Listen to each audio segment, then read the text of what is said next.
Bonjour à tous et bienvenue.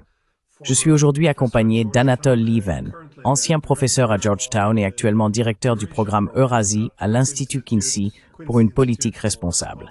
Excellente publication. Eh bien, je suppose que la grande nouvelle est que la diplomatie progresse lentement. Je pense que beaucoup de gens, au départ, avec cette proposition de cessez-le-feu, s'attendaient, du moins en Europe, à ce que ce soit une sorte d'accord à prendre ou à laisser pour la Russie.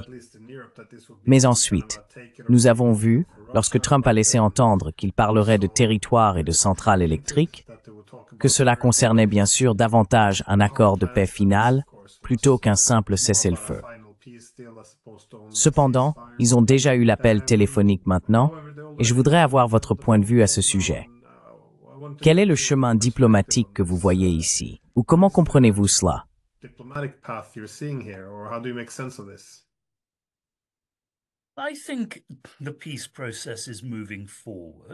Je pense que le processus de paix progresse lentement, mais il a toujours été prévu qu'il serait lent. Je veux dire, je ne sais pas si Trump lui-même croyait qu'il pourrait résoudre cela en 24 heures.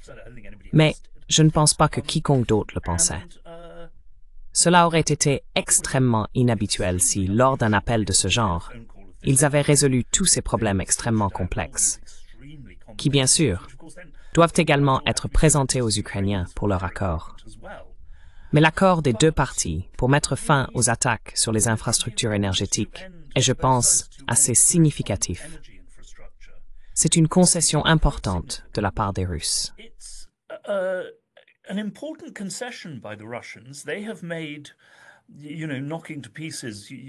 Ils ont fait de la destruction de l'infrastructure énergétique de l'Ukraine une partie clé de leur stratégie depuis les premiers mois de la guerre. Et vous savez, c'est un domaine où ils ont un énorme avantage et où ils peuvent causer d'immenses dégâts à l'économie ukrainienne et ont causé d'immenses dégâts. Alors que les attaques ukrainiennes sur la Russie, bien que significatives, ont été beaucoup moins dommageables. Donc, la Russie a renoncé à un certain avantage et n'a en fait rien obtenu en retour jusqu'à présent, sauf, vous savez, je suppose, une mesure de bonne volonté de la part de Trump et l'engagement des Américains à continuer de travailler pour un règlement de paix.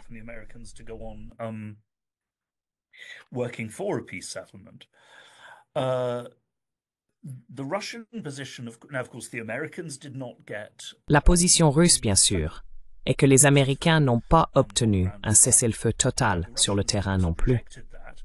Maintenant, les Russes, bien sûr, ont rejeté cela, parce que sur le terrain, ils ont maintenant des avantages vraiment significatifs. Et vous savez, comme leur dernière victoire à Koursk le montre, le temps joue en leur faveur. Donc évidemment, ils ne vont pas abandonner leur principal point de pression sur les Ukrainiens, à moins que, comme les Russes l'ont exigé, certaines choses soient fixées et certains accords soient conclus à l'avance, au moins dans les grandes lignes. Et deuxièmement, si la Russie doit renoncer à son avantage militaire sur le terrain, alors l'Ukraine doit céder quelque chose en retour.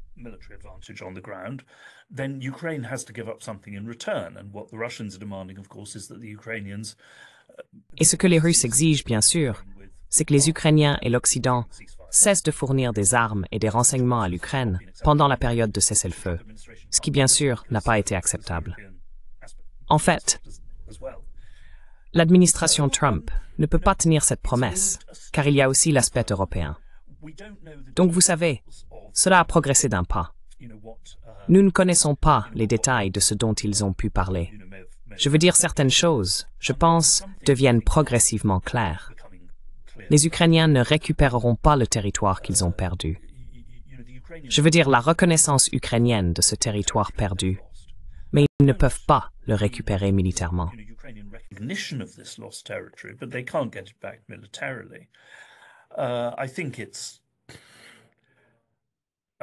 Je pense que, à moins que les Russes ne remportent une victoire militaire écrasante dans les semaines ou mois à venir, ils ne gagneront pas de territoire supplémentaire massif que les Ukrainiens détiennent encore.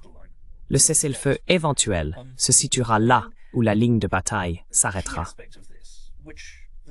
L'aspect clé de cela que la dernière déclaration après cette discussion a laissé entendre est qu'en échange d'une relation radicalement nouvelle avec les États-Unis, dans laquelle les États-Unis mettent fin à leur pression sur la Russie sur un ensemble de points, et bien sûr lèvent les sanctions, la Russie, en retour, abandonnerait ses conditions inacceptables vis-à-vis de l'Ukraine. Unacceptable conditions vis-à-vis Ukraine. Parce que, vous savez, bien qu'il y ait certaines conditions auxquelles les Ukrainiens devront se conformer, et dont beaucoup ne dépendent pas réellement des Ukrainiens, comme l'adhésion à l'OTAN, il y en a d'autres auxquelles aucun gouvernement ukrainien ne peut consentir. Je veux dire, ils ne peuvent pas accepter de se retirer des territoires qu'ils détiennent encore. Et ils ne peuvent pas accepter de désarmer l'Ukraine. Ce qui était au moins une demande russe par le passé. Je veux dire, certaines limitations d'armes peut-être, mais pas le désarmement. Donc nous devrons voir. C'est de cela que ce processus parle. Il y a cependant un problème colossal du point de vue russe, et cela s'appelle les élections américaines. And that's called US elections. As a Russian commentator remarked to me, Comme un commentateur russe me l'a fait remarquer il y a quelques semaines, le problème de conclure un accord avec l'Amérique est qu'il ne peut être garanti pour plus de 4 ans maximum. Parce qu'en 2028, les démocrates pourraient gagner et ensuite tout déchirer, et nous serions de retour à la case départ. Ainsi, les Russes veulent rendre tout règlement de paix aussi concret, détaillé et formel que possible. Maintenant, le fait est que c'est pourquoi les Russes veulent vraiment quelque chose signé sous l'égide des Nations Unies. Mais vous voyez, le problème est aussi que pour qu'un véritable traité soit signé entre l'Amérique et la Russie, les 2/3 du Sénat doivent voter en sa faveur. 2/3 of the Senate has to vote for it. Now, in the mood the Democrats, Actuellement, dans l'état d'esprit où se trouvent les démocrates, ils n'accepteront jamais quoi que ce soit proposé par Trump. Par conséquent, vous n'aurez pas de traité américano-russe. Vous aurez quelque chose de beaucoup plus vague et provisoire que cela. À mon avis, très compréhensiblement, c'est un problème pour Moscou, du moins en ce qui concerne les concessions. Parce qu'il y a un sentiment dans l'establishment russe que nous abandonnons quelque chose de concret et permanent, et en retour, nous obtenons quelque chose avec une durée de vie de peut-être pas plus de 3 ans et un peu.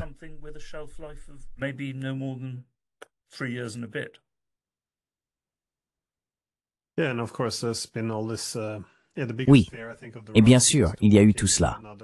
Oui, la plus grande crainte, je pense, des Russes est de se retrouver dans un autre accord de Minsk. Mais l'accord de Minsk a également été approuvé sous la résolution 2022, donc il était aussi contraignant par le droit international, mais cela n'a servi à rien. Mais je voulais poser la question de savoir à quoi doit ressembler la base d'un accord de paix, et dans quelle mesure cela doit être compliqué, je suppose, pour obtenir l'adhésion des Ukrainiens et aussi des Européens. Parce que les Ukrainiens sont assez réticents à accepter beaucoup de choses. Mais comme vous l'avez mentionné, la question de l'expansion de l'OTAN est quelque chose sur laquelle ils n'ont pas vraiment leur mot à dire.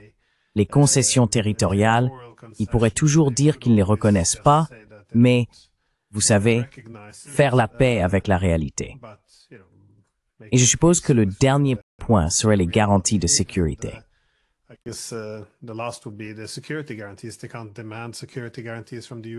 Ils ne peuvent pas non plus exiger de garanties de sécurité des États-Unis, donc je ne suis pas sûr de l'importance de leur influence. De plus, avec Trump qui pourrait exercer davantage de pression sur la légitimité de Zelensky, les Ukrainiens pourraient également être sous pression. Mais les Européens sont assez hostiles. Si vous écoutez la rhétorique des Ukrainiens, des Britanniques et des Français en particulier, à quoi ressembleraient les bases d'un accord de paix s'il est nécessaire d'obtenir également le soutien des Européens?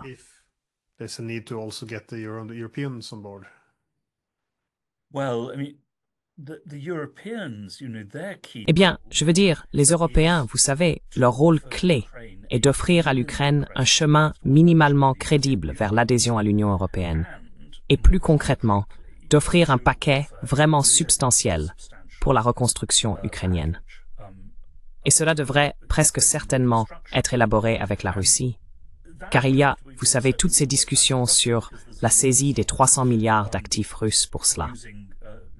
Eh bien, cela pourrait être convenu si c'est versé dans un fonds commun, et vous savez, avec des sommes équivalentes de l'Union européenne, et une part considérable de la part russe va à la reconstruction des zones de l'Ukraine tenues par la Russie. Je veux dire, tout cela.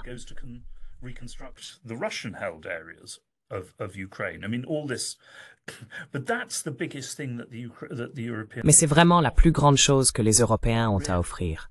C'est la reconstruction et un chemin vers lui-même. Ce à quoi, soit dit en passant, la Russie a consenti.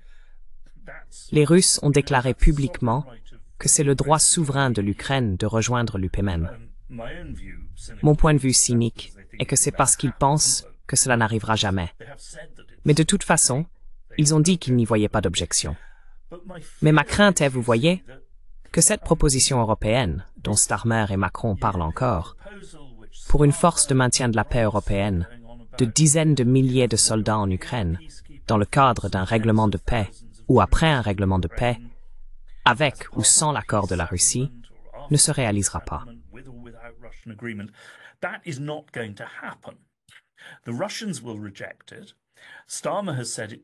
Les Russes le rejetteront.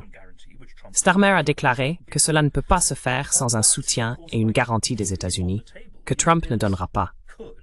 Mais, bien sûr, en le gardant sur la table, les Européens pourraient encourager les Ukrainiens à continuer de le réclamer, retardant ainsi un règlement de paix jusqu'à ce que, eh bien, diverses choses puissent se produire. Les Russes n'y consentiront jamais. Mais peut-être que les Russes, en échange de son abandon, pourraient faire une concession dans un autre domaine, comme la limitation des armes ukrainiennes ou des changements à la constitution ukrainienne. C'est une possibilité. Une autre possibilité est que c'est... Another possibility is that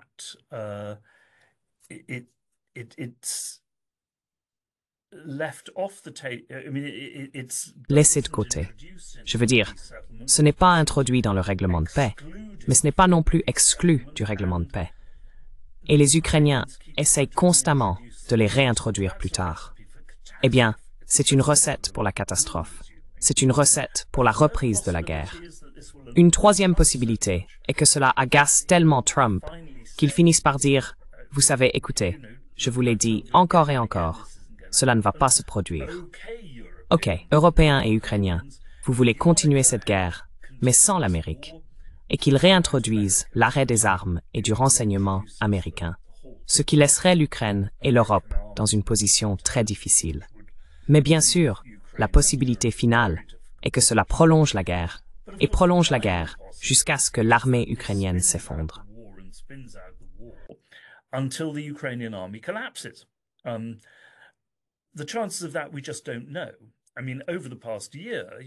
Les chances de cela, nous ne savons tout simplement pas.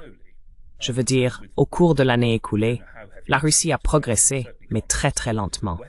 Et nous ne savons pas à quel point les pertes sont lourdes, car on ne peut certainement pas faire confiance aux estimations des renseignements occidentaux. Donc, c'est un cliché épouvantable. Mais la guerre est par définition une affaire risquée. Et comme plusieurs personnes l'ont souligné, pendant la Première Guerre mondiale sur le front occidental, il y a eu une impasse qui a duré 3 ans, suivie d'un effondrement. Et si l'un des camps s'effondre, ce ne sera pas les Russes. C'est pourquoi je pense que cette approche européenne est d'une stupidité maligne en ce qui concerne les intérêts de l'Ukraine.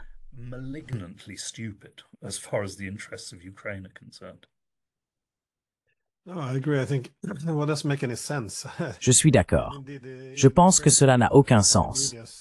Et en effet, même en Grande-Bretagne, les médias se retournent un peu contre Starmer parce que la rhétorique sort avec ces idées très belliqueuses selon lesquelles ils enverraient des troupes qu'ils n'ont pas vraiment, qu'ils ne peuvent pas envoyer sans la protection américaine, que l'Amérique ne veut pas donner.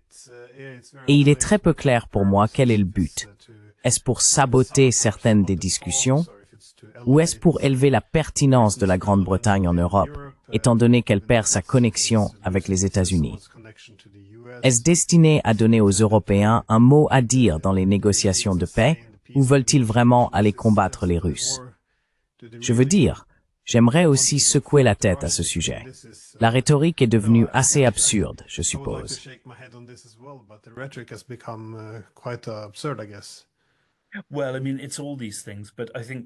Eh bien, je veux dire, c'est toutes ces choses.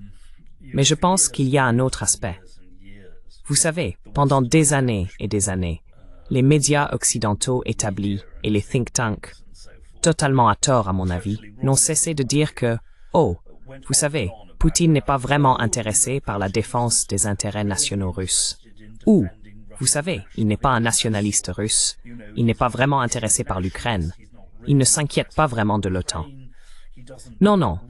Tout cela concerne, vous savez, Poutine essayant de maintenir l'autorité domestique et la popularité et la légitimité domestique, et ainsi de suite. Eh bien, je ne pense pas que cela ait été vrai pour Poutine.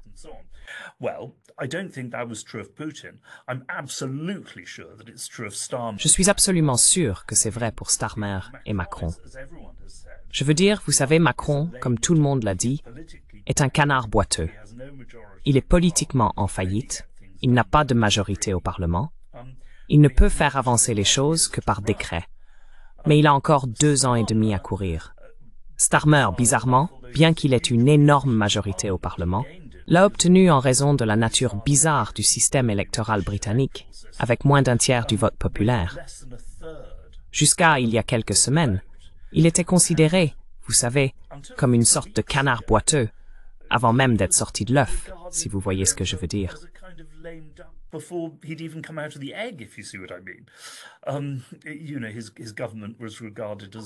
Tu sais, son gouvernement était considéré comme en faillite d'idées, intellectuellement vide, et ainsi de suite. Et bien sûr, tu sais, Macron, il y a un élément de, comment appelle-t-il ça, cosplay, jeu de costume, à ce sujet. Tu sais, Macron est habillé en De Gaulle. Starmer est habillé comme une sorte de Winston Churchill à bas prix. Et ils essayent, tu sais, avec, je suis désolé de le dire, l'acquiescement de morceaux, au moins, des médias français et britanniques. Tu sais, ils essayent de jouer le rôle de grands leaders nationaux confrontés, tu sais, à l'équivalent moderne d'Adolf Hitler.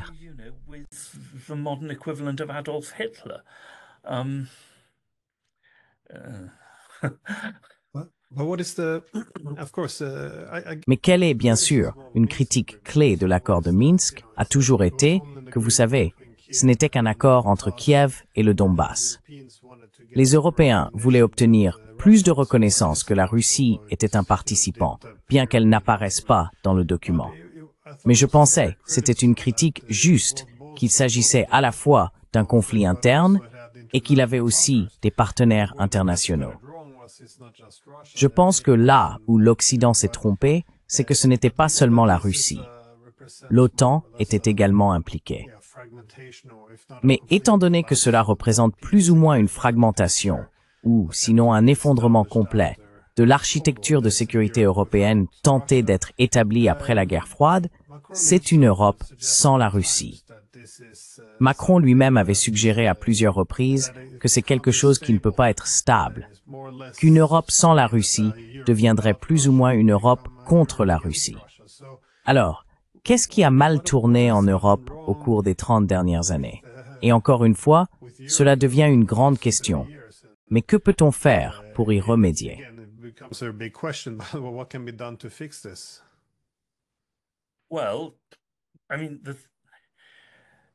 Eh bien, je veux dire, le fait est que, vous savez, la France est moins puissante qu'elle ne l'était sous De Gaulle. D'un autre côté, De Gaulle a dit célèbrement que tant de sa stratégie internationale était basée sur le bluff. Il bluffait sur le fait que la France avait un pouvoir qu'elle n'avait pas vraiment. Mais le fait est, vous souvenez-vous comment De Gaulle a bloqué l'adhésion britannique à l'UE? J'ai dit non. J'ai dit non. Il n'a pas consulté l'Union européenne. Il n'a pas consulté Adenauer, encore moins les Néerlandais, ou les Belges, ou les Andorrans, ou qui que ce soit.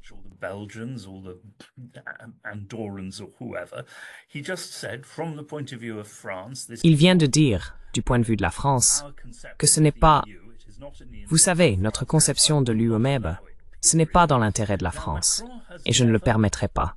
Point final. Maintenant, Macron n'a jamais été prêt à faire cela. En partie parce que, vous savez, deux doctrines se sont développées dans l'établissement français de la politique étrangère et de la sécurité. La première, remontant à longtemps, est que la France ne peut opérer maintenant que si elle dirige l'Union européenne. Mais bien sûr, surtout depuis que les Européens de l'Est ont rejoint, cela aurait encore pu être possible dans les années 1990. Mais maintenant, ce n'est pas le cas, parce que vous savez, les Polonais et les Baltes, soutenus par les Suédois et d'autres, le bloqueront s'il s'agit d'une politique nouvelle et indépendante envers la Russie ou l'Ukraine.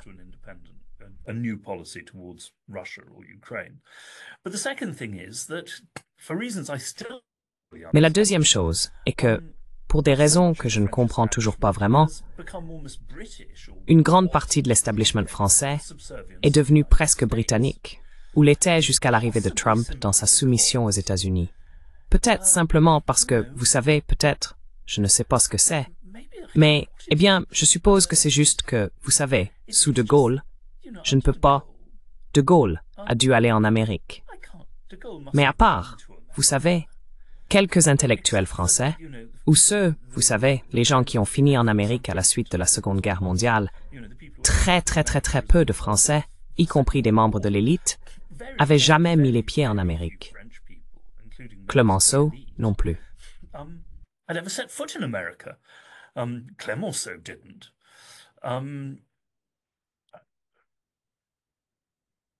You know, I mean, whereas of course now you have a Vous savez, je veux dire. Alors que, bien sûr, maintenant vous avez une situation dans laquelle toutes les figures de proue, certainement dans le monde des think tanks français et dans le monde financier français, et ainsi de suite, très semblables à leurs équivalents britanniques, vous savez, une partie de leur cursus honorum a été de passer des années à New York ou à Washington. Et cela, en quelque sorte, engendrait une culture de déférence envers les États-Unis, que De Gaulle aurait trouvé, franchement, absolument abominable. Mais en conséquence, le problème avec Macron n'est pas seulement qu'il s'engage dans le cosplay, mais que ces changements de costume se produisent presque parfois sur une base hebdomadaire. Donc oui, il parle de la nécessité pour la Russie de faire partie de la sécurité européenne.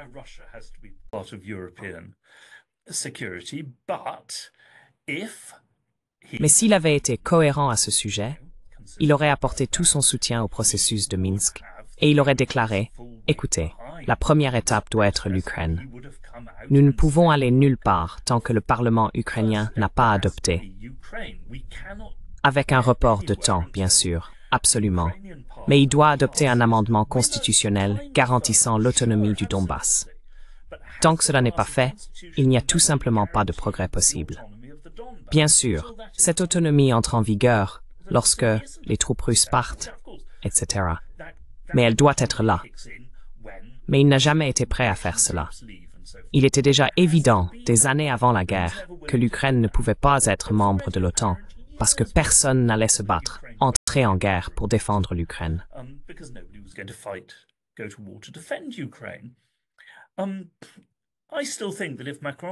Je pense toujours que si Macron était intervenu, vous savez, avant la guerre, et avait dit à Zelensky, comme Zelensky l'a dit publiquement, que l'Ukraine ne sera pas membre de l'OTAN dans, peu importe ce que Zelensky a demandé, 5 ans. Mais si Macron était intervenu et avait dit, regardez, nous devons l'admettre, l'Ukraine ne sera jamais membre de l'OTAN. Je mettrai donc mon veto à toute proposition qu'elle devienne membre de l'OTAN. Et nous devons parler d'autres garanties. Je ne pense pas qu'à ce moment-là, Poutine aurait envahi l'Ukraine, car cela aurait ouvert de telles opportunités, vous savez précisément, pour une nouvelle architecture de sécurité européenne. Mais qu'a réellement fait Macron?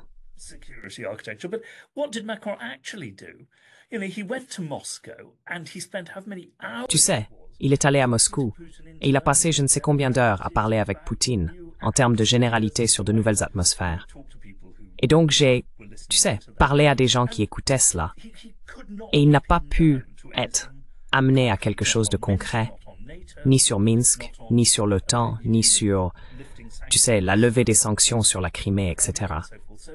Donc je veux dire, le point est, tu sais, tu dois vraiment offrir quelque chose de concret et tu dois aussi ne pas offrir des choses concrètes. Je veux dire, si Macron pense que, tu sais, inclure la Russie dans une nouvelle version de la sécurité européenne, tu sais, est compatible, tu sais, avec une armée française en Ukraine. Tu sais, je veux dire, tu sais, je ne l'engagerai pas pour vendre, tu sais, des oignons à Disneyland.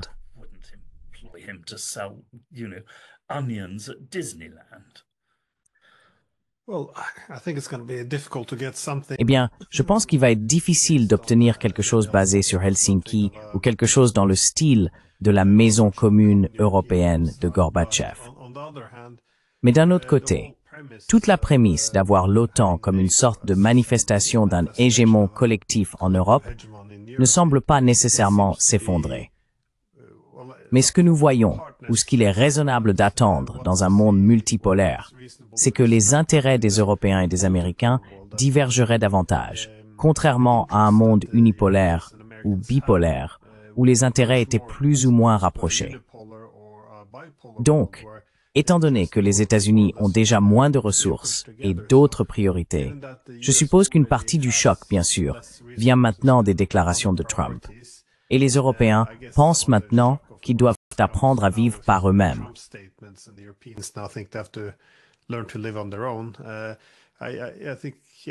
Je pense que certaines de ces tensions vont probablement s'apaiser.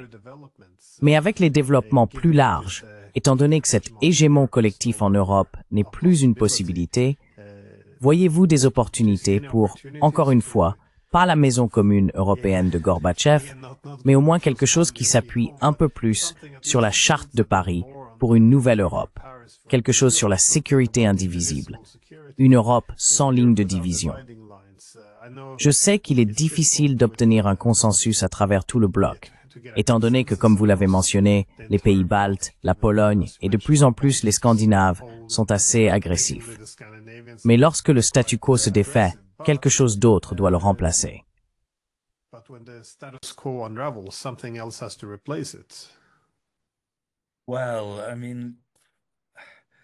Eh bien, je veux dire, je pense que la réponse ou la question est, vous savez, quels Européens et quels Américains. Et je veux dire, ce n'est pas quelque chose que je dis avec beaucoup de bonheur, etc. Mais c'est clair, c'est absolument clair, d'après les remarques de Vance, ce qu'il attend ou espère. Et c'est une situation où, vous savez, d'ici 2029, vous avez en Amérique le président Vance, vous avez à Paris, en France, le président Le Pen ou le président Bardella. Poutine est toujours là en Russie, vraisemblablement, ou un successeur désigné de Poutine. Vous avez Orban en Hongrie. Et étant donné ce qui se passe en Roumanie, je ne pense pas que vous puissiez éliminer Georgescu. Mais vous ne pourrez pas éliminer l'aile populiste pour cela.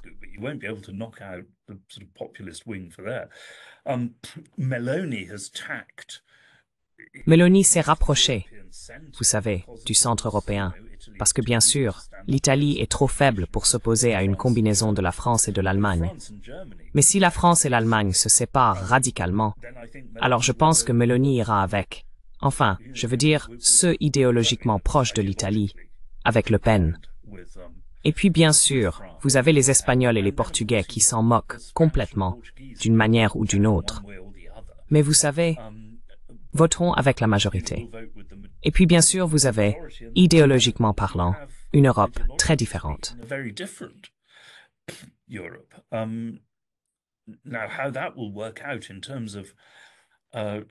Maintenant, comment cela se traduira en termes de relations avec les Polonais et les Baltes, et ainsi de suite, est très difficile à dire. Mais, bien sûr, il y a la possibilité d'une ironie absolument suprême, qui serait vraiment quelque peu tragique pour les Polonais et les Baltes, sauf que ils l'ont totalement provoqué eux-mêmes.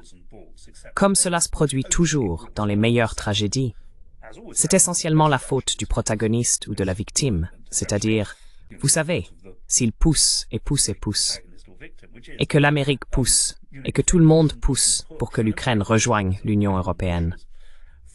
Et c'est certainement quelque chose que les Ukrainiens voudront vraiment comme compensation pour ne pas entrer dans l'OTAN. Il est pratiquement impossible de voir comment cela peut se produire avec l'Union européenne dans sa forme actuelle.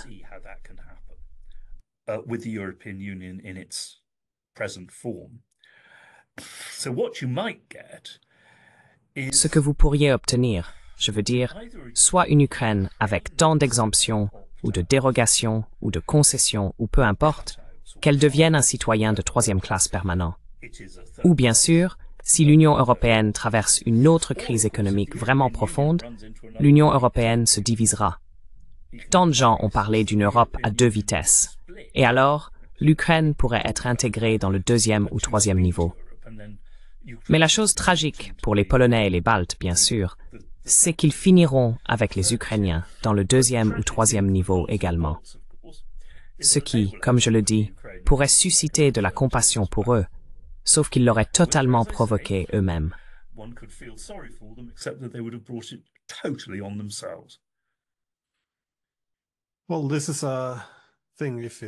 Eh bien, c'est une chose. Si l'Ukraine est combattue jusqu'au dernier Ukrainien, elle est aussi combattue jusqu'au dernier euro, semble-t-il, car les économies de l'Europe sont vraiment en difficulté. Et maintenant, alors qu'elles sont à leur plus faible, cette idée de pomper des centaines de milliards d'euros dans l'armement semble assez insensée, alors que nous avons de vrais problèmes de désindustrialisation. Et je ne pense pas qu'une industrie de l'armement puisse inverser cela. Donc oui, il y a cet aspect économique qui pourrait causer la chute de l'Europe. Ce serait probablement le principal. Cependant, juste comme ma question finale, parce que vous avez abordé cela, le soulèvement populiste, et il y a une division intéressante qui émerge parce qu'après la guerre froide, nous avons tous, en quelque sorte, l'Occident ou l'Occident politique, adhéré à cette idée que le monde était divisé entre démocratie libérale et autoritarisme.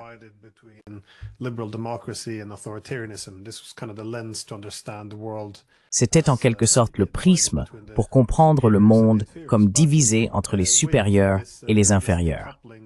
Mais avec cela, je suppose, le découplage des libéraux des conservateurs ou du libéralisme de l'État-nation, nous avons vu cette nouvelle vision à droite de l'échiquier politique. Je veux dire, Samuel Huntington l'a décrit dans Dead Souls en 2004, lorsqu'il a dit que la véritable division en Amérique serait entre les cosmopolites et les nationalistes.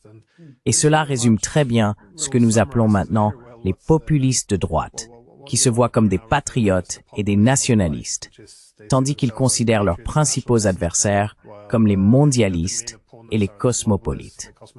À travers cette division, c'est intéressant, car la Russie change soudainement de position. Au lieu d'être le principal adversaire, elle peut devenir un partenaire clé.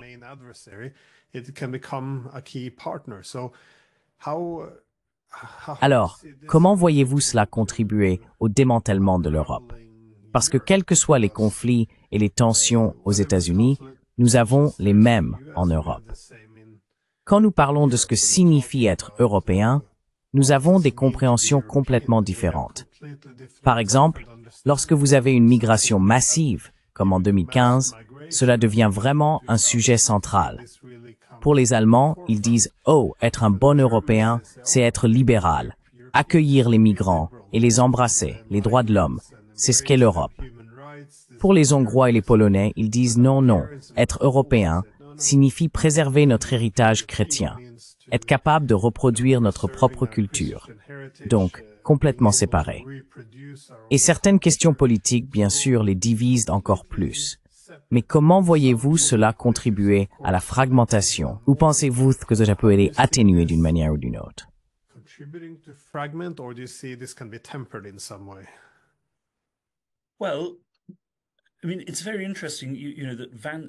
Eh bien, je veux dire, c'est très intéressant, vous savez, que comme je le dis, le discours de Vance à Munich a été présenté comme étant anti-européen. Mais ce n'était pas le cas. C'était très anti les établissements européens existants. Mais il tendait clairement la main aux oppositions populistes de droite européenne. Et vous savez Vance, un converti catholique, n'est-ce pas?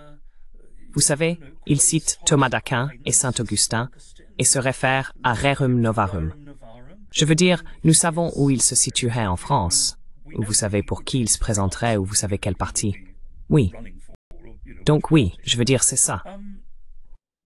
So, yes, I mean that's the thing. I mean, though on this Huntington, in a way, contradicted himself. Je veux dire cependant, sur ce point, Huntington, vous savez, d'une certaine manière, s'est contredit parce qu'il a en quelque sorte posé ces grands blocs civilisationnels. Mais en réalité, c'est interne en Europe et en Amérique. Mais il y a bien sûr un rebondissement fascinant, qui est que beaucoup de la rhétorique de l'Union européenne et des, peu importe comment vous les appelez, les cosmopolites européens, est tout à fait erronée. Eh bien, 3 rebondissements. Tout d'abord, ce n'est plus simplement raciste. D'une certaine manière, c'est beaucoup plus russe. Vous pensez aux anciens racistes européens.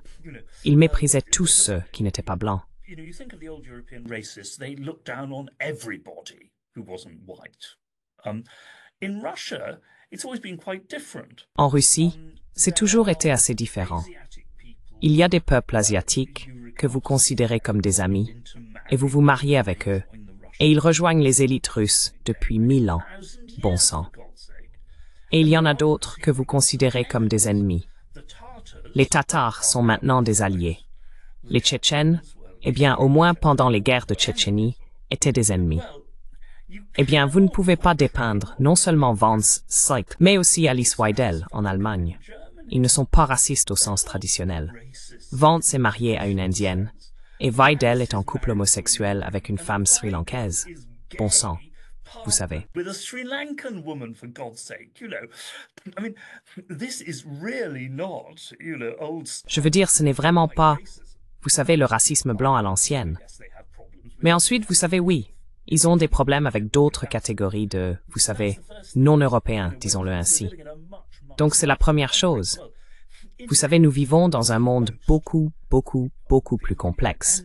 En Grande-Bretagne, les politiciens les plus complexes contre l'immigration illégale ces dernières années ont été des hindous. Et en fait, maintenant, une Nigériane, Kemi Badenoch, qui, lorsqu'on lui demande pourquoi, elle dit « Écoutez, mes parents sont venus légalement. » Mais aussi, je sais un peu ce que c'est en Afrique de l'Ouest. Et non, je ne veux pas que la Grande-Bretagne devienne comme ça. Donc c'est complexe de ce point de vue. Mais l'autre chose, bien sûr, et c'est là que toute l'allégation nazie déraille complètement, c'est que ce ne sont pas Le Pen et l'AfD et compagnie en Europe qui sont les militaristes. And AfD and company in Europe who are the militarists? Absolutely not. They don't, Absolument pas. Ils ne se soucient pas de combattre la Russie, d'étendre la démocratie par la force, d'intervenir ici ou quoi que ce soit. Non, tout ce qui les intéresse vraiment, c'est de défendre les frontières de l'Europe contre la migration. Mais, vous savez donc, je veux dire l'ensemble des raisons pour lesquelles l'AfD n'est pas nazie, mais la plus grande d'entre elles. Et bien sûr, aucun d'eux, personne, l'Union européenne, pourrait se désintégrer. Pourtant, les Allemands ne vont pas attaquer la France pour récupérer l'Alsace-Lorraine ou attaquer la Pologne pour récupérer la Silésie, vous savez. Donc c'est exclu. Mais aussi, l'AfD sont-ils nazis? Non. Rêvent-ils de Lebensraum, de faire la guerre à la Russie pour conquérir des terres pour l'excédent de population allemande? Non, non, absolument pas. Excess population? No, absolutely not.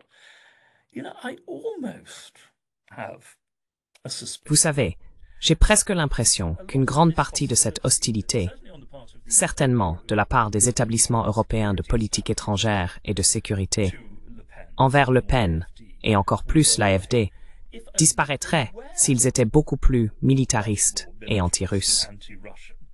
S'ils adhéraient à un programme agressif de refoulement de la Russie et d'expansion de la civilisation blanche, entre parenthèses, européenne, aux dépens de la civilisation asiatique, entre parenthèses, russes, barbares orientaux, je pense qu'il serait beaucoup plus acceptable pour de nombreux think tanks en Allemagne, malgré le fait que cela les rendrait, bien sûr, beaucoup plus semblables aux nazis. Donc cela devient très compliqué et comporte désormais de multiples couches d'ironie.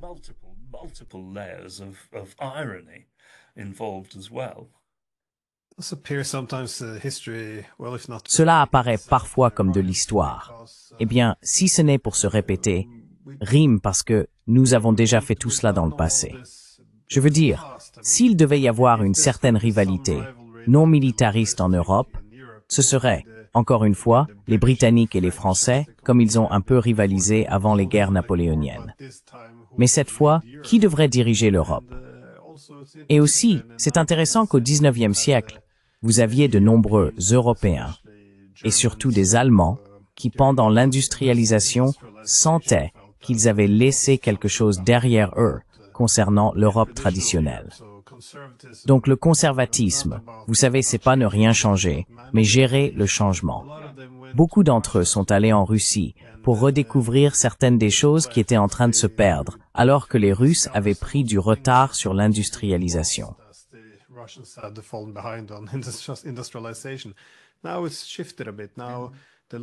Maintenant, cela a un peu changé. Maintenant, ils se tournent vers la Russie. Et les conservateurs et des personnes comme Salvini apparaissent et disent « Oh, je me sens un peu plus chez moi ici qu'en Italie ». Parce qu'ils sont capables de reproduire leur culture européenne traditionnelle alors que nous ne pouvons pas le faire en Italie. Donc, ce n'est pas nationaliste dans la mesure où cela se limite à reproduire uniquement leur propre culture. Mais en effet, une certaine solidarité européenne, car ils voient d'autres Européens reproduire leur culture, et ils trouvent une certaine, je suppose pas une alliance, mais une solidarité dans leurs idées conservatrices. Mais encore une fois, le conservatisme n'est pas l'universalisme. Il s'agit de reproduire sa propre spécificité. Donc cela devient un territoire confus, je suppose.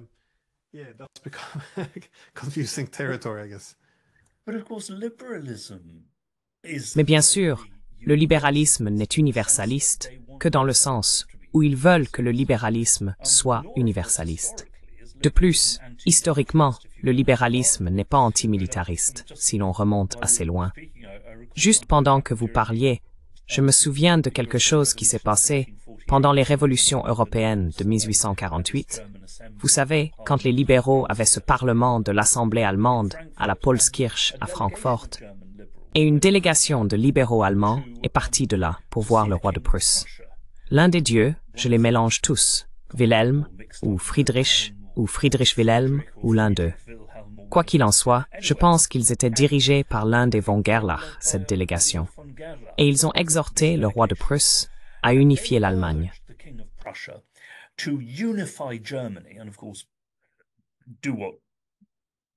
Et bien sûr, faire ce que Bismarck a fait plus tard, mais d'une manière différente, et exclure les Autrichiens en déclarant la guerre à la Russie. Et le roi de Prusse a dit « Mais pourquoi ferais-je cela? Nous avons été alliés des Russes contre ces méchants Français. Les Russes ne m'ont jamais fait de mal, ni à l'Allemagne. Ils ont joué un rôle crucial dans notre libération en 1813. Quelle excuse possible? Quelle raison légitime ai-je pour faire la guerre à la Russie? » Et les libéraux, assez imprudemment, ce n'est pas ainsi qu'on parle à un roi, le chef de la délégation a dit « Eh bien, dans ce cas, Votre Majesté, puisque vous avez refusé d'unifier l'Allemagne au nom de cette croisade contre la barbarie russe, je considère que l'Allemagne est condamnée. » Et il est sorti en trombe. Qui était le militariste là? Le roi en uniforme de garde ou tous ces libéraux en redingote?